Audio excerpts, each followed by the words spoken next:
An earthquake of magnitude 6.2 occurred only 11 minutes ago 94 kilometers southeast of Ishinomaki, Japan, the European Mediterranean Seismological Center (EMSC) reported.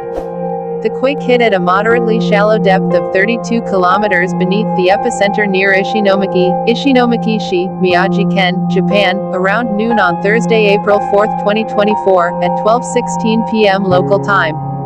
The exact magnitude, epicenter, and depth of the quake might be revised within the next few hours or minutes as seismologists review data and refine their calculations, or as other agencies issue their report.